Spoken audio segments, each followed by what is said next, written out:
మీ ఎలాంటి వ్యాపార ప్రకటనలకైనా వెంటనే మా ఛానల్ సంప్రదించండి. ప్రస్తుతం మనతో పాటు ప్రముఖ ఆధ్యాత్మికవేత్త, జ్యోతిష వాస్తు పండితులు, లలితాదేవి ఉపాసకులు బ్రహ్మశ్రీ నానాజీ పట్నాయక్ గారు ఉన్నారు. గురువుగారితో మాట్లాడదాం. నమస్కారం గురుగారు. శ్రీమాత్రే నమః. గురుగారు, జూన్ మాసం విశేషంగా మేషరాశి వాళ్ళకి ఈ నెల ఎలాంటి అదృష్టం వరించబోతుంది? మరి ఏలాంటి శని ఇంపాక్ట్ ప్రత్యేకంగా ఈ మాసం ఎలా ఉండబోతుంది? ఓవరాల్గా ఏం చెప్తారు వీళ్ళ గురించి ఈ నెల? ఫస్ట్ ఆఫ్ ఆల్ అసలు మనం గ్రహస్థితి ఎలా ఉంది చూద్దాము. వీళ్ళకి ఏలినాటి శని నడుస్తుంది, 12వ స్థానంలో శని ఉన్నాడు.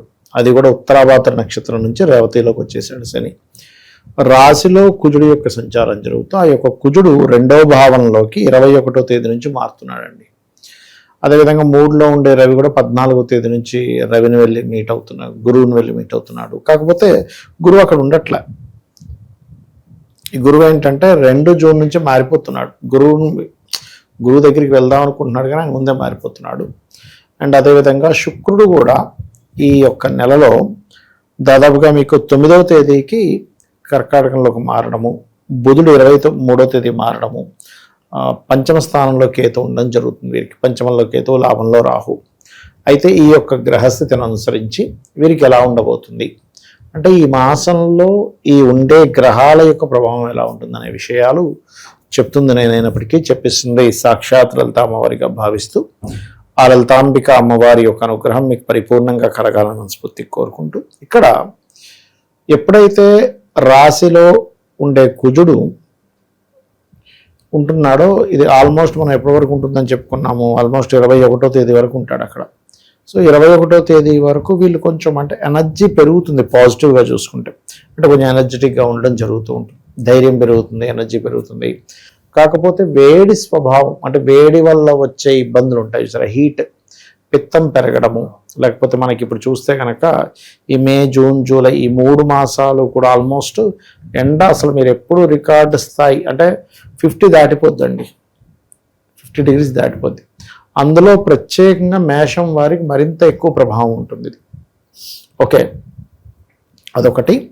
ఇక రెండవ విషయం ఏంటంటే ఇక్కడ వీరికి ఈ 2వ భావంలో అంటే ధనస్థానంలో రవి ఉన్నాడు కాబట్టి ఇది ఎప్పటి వరకు జూన్ 14 వరకు ఉంటాడు రవి అక్కడ. కాబట్టి ఈ జూన్ 14 వరకు గవర్నమెంట్ రిలేటెడ్ సంబంధించిన ధనయోగాలు, మెడికల్ రిలేటెడ్ మూలంగా ధనయోగాలు, రాజకీయ అంటే గవర్నమెంట్ కాంట్రాక్ట్స్ మూలంగా ధనయోగాలు, లేకపోతే సంతానము, కొంతమంది చూడండి సంతానం యొక్క అంటే ఎడ్యుకేషన్ అయిపోయింది కాకపోతే ఇంకా వాళ్ళు సెటిల్ అవ్వలేదు, వాళ్ళు ఇంకా ఫైనాన్షియల్గా గ్రో అవ్వట్లేదని బాధపడుతుంటారు. అటువంటి వాళ్ళకి ఇక్కడ నుంచి గ్రోత్ ఉంటుందని చెప్పుకోవచ్చు. కాకపోతే 21వ తేదీ వరకు ఉండే కుజుడు 22, 21 నుంచి ఆల్మోస్ట్ మీకు 2వ స్థానంలోకి వెళ్తాడు. కాబట్టి 21వ తేదీ నుంచి వీళ్ళకి భూమి మూలంగా వచ్చే ధనం వస్తుంది, కానీ ఏదైనా మనీ విషయంలోనే కొద్దిగా వీళ్ళకి ఘర్షణ యోగం కూడా ఏర్పడుతూ ఉంటుంది. అదేవిధంగా ఈ గురువు కూడా మనకి 4వ స్థానంలోకి వెళ్తున్నాడు. అంటే జూన్ 2 నుంచి 4లోకి మారిపోతున్నాడు. గురువు సంచారం మారుతున్నందుకు ఏంటంటే వీళ్ళకి ఒక రకంగా చెప్పాలంటే ఎడ్యుకేషను, ప్రాపర్టీ వైజ్గా గ్రోత్ ఉంటుంది. కాకపోతే శని యొక్క ఎనర్జీస్తో మనకి గురువు 4వ భావంలోకి వస్తున్నాడు. కాబట్టి వీళ్ళు ఏదైనా ఒక ప్రాపర్టీ తీసుకోవాలి అని అనుకున్నప్పుడు జూన్ 2వ తేదీ నుంచి మరింత జాగ్రత్తగా ఉండాలి. ఈ ప్రాపర్టీస్ తీసుకునే విషయంలో ప్రధానంగా ఇది జాగ్రత్త పడవలసిన అంశం. అలాగే మరొక విషయం ఏంటంటే ఇక్కడ గమనించినట్లయితే జూన్ 2 నుంచి 1 ప్లస్ జూన్ 6 నుంచి గురువుని వెళ్ళి శుక్రుడు మీట్ అవుతాడు. అంటే ఆఫ్టర్ జూన్ 6 నుంచి ఈ మంత్ ఎండింగ్ వరకు వీళ్ళు ఏదైనా వాహనం కానీ గృహం కానీ తీసుకోవడం జరుగుతుంది. అక్కడ నుంచి వీళ్ళకి పాజిటివ్గా ఉంది. కాకపోతే పంచమంలో కేతు ఉన్నాడు కాబట్టి మంగళవారము, ఆదివారము ఎటువంటి ఇంపార్టెంట్ డెసిషన్స్ ఏవి వీళ్ళు తీసుకోకూడదు. ఏమవుతుందంటే పంచమ కేతువు కదా, వీళ్ళు ఎలాంటి డెసిషన్స్ తీసుకోవడం జరుగుతుంది అంటే వెళ్ళి అనవసరంగా ఇరుక్కుంటారు. ఆ డెసిషన్స్ వల్ల, ఆ ఫ్రెండ్షిప్స్ వల్ల, లేకపోతే ఎవరినైనా ఇప్పుడు ఫేస్బుక్, ట్విట్టర్ రకరకాల కారణాల్లో కొంతమంది మీట్ అవుతూ ఉంటారు, ఫ్రెండ్స్ అవుతూ ఉంటారు, అందులో లవర్స్ అవుతూ ఉంటారు. ఇలా ప్రేమ వ్యవహారాల వల్ల ఇరుక్కోవడం. ఎందుకంటే పంచమంలో కేతువు, పంచమం అనేటువంటిది ప్రేమ స్థానము, ఆలోచన స్థానము. అక్కడ కేతు ఉన్నప్పుడు అది ఫ్రెండ్లీ సైన్ అయినప్పటికీ కూడా అది కొంచెం అటువంటి వాటి మూలంగా వీళ్ళు వెళ్ళి ఇరుక్కోవడం అనేటువంటిది జరుగుతూ ఉంటుంది. కాబట్టి ఈ విషయంలో జాగ్రత్తగా ఉండాలి. ఇక వీరికి ఈ నెలలో పర్టికులర్గా కొంచెం అంటే గృహ వాహన, అలాగే తండ్రి గారి ఆస్తి, తాతగారి ఆస్తి సంబంధించిన విషయంలో అనుకూలత అయితే ఉంది, అందులో ఎటువంటి డౌట్ లేదు. తాతగారి ఆరోగ్య విషయంలో జాగ్రత్తగా ఉండాలి, కొత్త ఫ్రెండ్షిప్స్ విషయంలో జాగ్రత్తగా ఉండాలి.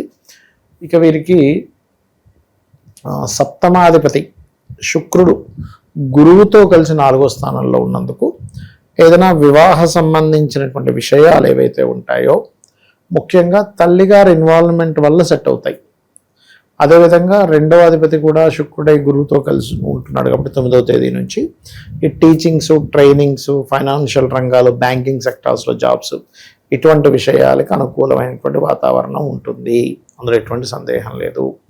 అదేవిధంగా ఎప్పుడైతే మనకి ఇప్పుడు ఏలినాడు శని 12వ స్థానంలో జరుగుతుంది కదా, ఏలినాడు శని 12th హౌస్లో సంచరిస్తున్నందుకు పర్టికులర్గా ఏంటంటే మీకు ఇక్కడ ఈ 12వ స్థానంలో ఉండేటువంటి శని ఇచ్చేటువంటి రిజల్ట్స్ ఏమిటి అని చెప్పి చూసుకున్నట్లయితే పర్టికులర్గా ఉద్యోగ సంబంధించినటువంటి విషయంలో ఉన్న ప్రదేశం నుంచి వేరే ప్రదేశానికి వెళ్ళడం వల్ల కలిసి రావడము, ఇటువంటివి బాగుంటాయి. ఆన్లైన్లో చేసే వ్యాపార విషయాల్లో చాలా బాగుంటుంది. మీ యొక్క సంతానానికి మాత్రం తెలియని చిన్న ఆటంకాలు ఏర్పడుతూ ఉంటాయి. దానికి మీ సంతానాన్ని కొంచెం గణపతి ఆరాధన చేయడం నేర్పించాలి, తద్వారా బాగుంటుంది. ఇప్పుడు సంబంధాలు సెట్ అయ్యేవి కూడా ఏంటంటే వీళ్ళు కొంచెం ఈ 9వ తేదీ తర్వాత గురువారాలు కనుక ప్రయత్నం చేసుకున్నట్లయితే తొందరగా సెట్ అవుతుంది. అందులో పర్టికులర్గా కొంతమంది ఏంటంటే టీచింగ్ లైన్స్, ట్రైనింగ్, ఈ జాబ్స్ చేసే వాళ్ళతో కొంతవరకు మనకి అవకాశాలు వస్తాయి ఎక్కువగా, అంటే ఈ వివాహ సంబంధించినటువంటి విషయంలో.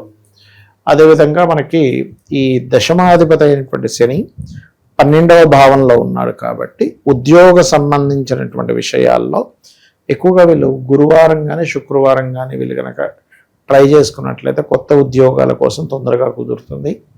కాకపోతే ఏంటంటే ఎప్పుడైనా ఏలినాడు శని నడిచేటప్పుడు ఎలా ఉంటుందంటే ఉద్యోగ విషయాల్లో కొంచెం ఎక్కువ శ్రమిస్తాడు ఇక్కడ.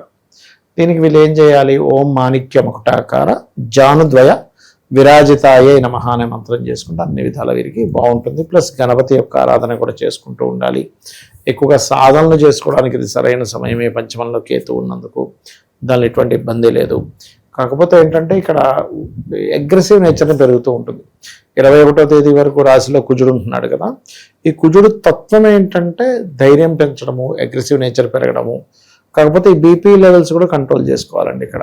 కొంచెం దీనికి మరి ఏం చేయాలి అంటే కొంచెం అభిషేకాలు చేసుకోవడము, గోవులకి క్యారెట్స్ మరియు అదేవిధంగా బీట్రూట్స్ లాంటివి తినిపించడము, వీలైతే కుంకుమార్చన చేయడం అమ్మవారికి, ఇవి కనుక చేస్తూ ఉంటే ఖచ్చితంగా బాగుంటుంది. ఓవరాల్గా మేషరాశి వాళ్ళకి జూన్ మాసం ఏ విధంగా ఉంటుంది, ఎలాంటి విశేషాల్లో ఎక్కువగా జాగ్రత్తగా ఉండాలో మంచి విశ్లేషణ అందించారు. ధన్యవాదాలు. శ్రీమాత్రే నమః.